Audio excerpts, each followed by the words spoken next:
Well, for more on what's happening on the markets, joining us now is Thomas Digenan, head of America's Investment Solutions at UBS Asset Management. Thomas, thanks so much for making time today. Oh, it's great to be here, Jacqueline. So we're going to dig into Disney's results coming up, but I just wonder, when you're watching this industry, the media industry, there's a lot going on. I mean, there's the writer's strike, the Hollywood writer's strike at this moment, still ongoing, 100 days into this. How do you see that sort of thing playing out for some of these media companies, whether it's Disney or perhaps Netflix? Well, it's a fascinating dynamic because this writer's strike is taking place at a time when all these companies are looking to cut costs. So in the near term, it's going to help cash flow. But if you put your binoculars on and look farther down the road, it's going to hurt free cash flow in terms of the ability to bring on new users as they're going to have reduced content going forward. So it's just a challenging industry, and it isn't as it was a couple of years ago where it's if you build it, they will come. They've kind of built things up. And now the growth is stalled. We're actually just seeing Disney's results come across the wire. So I'm just going to get our viewers up to a speed with what I'm seeing here. A couple of things jumping out in terms of Disney Plus subscribers. Those came in below estimate. So 146 million versus the estimate of 154 million. So quite a miss there on the third quarter Disney Plus subscribers. When it comes to adjusted earnings per share, though, that was a bit of a beat. $1.03 instead of 99 cents was the estimate.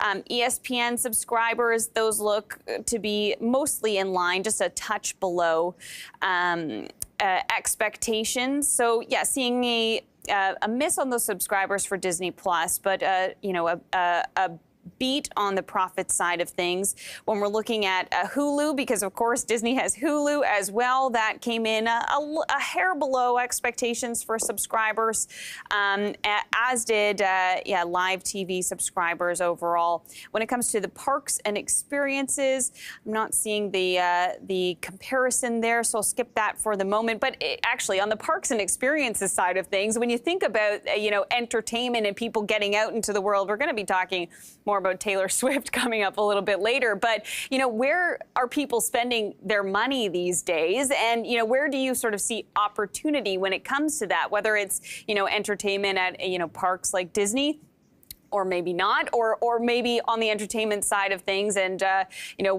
going to see a Taylor Swift concert, or maybe just sticking with travel. Where do you see the flow of funds going? Well, I think you kind of hit it. The live experience is valuable, and now people can go outside. And when you look at the inflationary trends, real wage growth is growing. So the wages are stickier than the rest of inflation. So lodging costs are going down, real wages are going up. So I do think you'll see the continued resilience in the U.S. economy, and a lot of that is just driven off the strength of the labor market, and that flows through to the strength to the end consumer without pushing us, too high into inflation.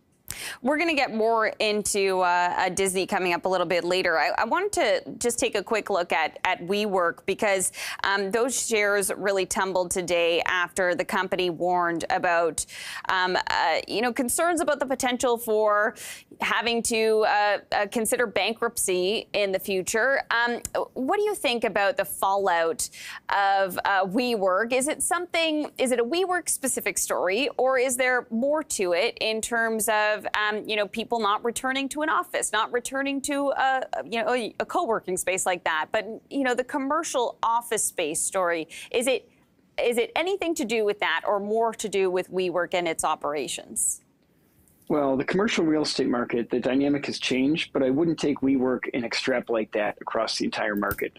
I will say companies are adapting, so both on the renter side, but especially on the commercial real estate side, and you see where they're adapting properties and using them for different uses. But I'd be very careful to extrapolate anything this early in the post-COVID regime. I'm maybe a little old school, but I think at some point more and more people are going to go back to work. You think they will? To the office to work. Yeah. Yes. Yeah, I do. Why do you think that is? Yeah. Well, think about it. In any job place, you want to get ahead, you should probably sit near the boss. let them know you're at the office. A lot of it's common sense. A lot of the unwritten rules that maybe people weren't trained on because they were working out of their basement, they're starting to figure out. Yeah, that's interesting. I mean, I have to say, I do enjoy working in person. I don't know, are you at the office today, or is that you are? Yeah. I'm at the office every day. Yeah. No, I mean, I enjoy it. I definitely see the benefits of it. Well, also, this is where the TV studio is. But I wonder as well, we're watching, I mentioned oil in the market update there. Quite a climb in the price of oil over the last, month or so.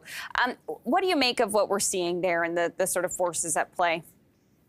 Well, oil can move, and it can move quick, and it can move really quick on any kind of supply shock. And Saudi, kind of OPEC plus, can adjust that like quickly. So I think I would continue to see oil not as a source of deflation, but I think OPEC can do a pretty good job managing oil, maintaining a fairly high price for oil, but without pushing it too high where there's demand destruction. In terms of, just markets overall so far this year or so far this summer, I mean, we are seeing some negativity sort of creeping back in this month at least. Do you think part of that is just, people being a bit tuned out of trading right now? Or do you think that there's a bit of a shift happening? Well, it's August, and I am in the office. I'm not on vacation. Yeah. Right. I'm on vacation next week. So, but the market slows down in August. There's a little bit of a pullback. I think there's a feeling within investors that they kind of missed the rally. And what I would tell them is they didn't. It was very concentrated rally at the beginning of the year. To the extent you want to come back in, get exposure, go maybe across an equal weighted index or get more mid cap exposure. The overall market is not expensive if you like break it into different sections. But there is a segment of the market that got a little pricey, and it's given a little bit back after a tremendous run.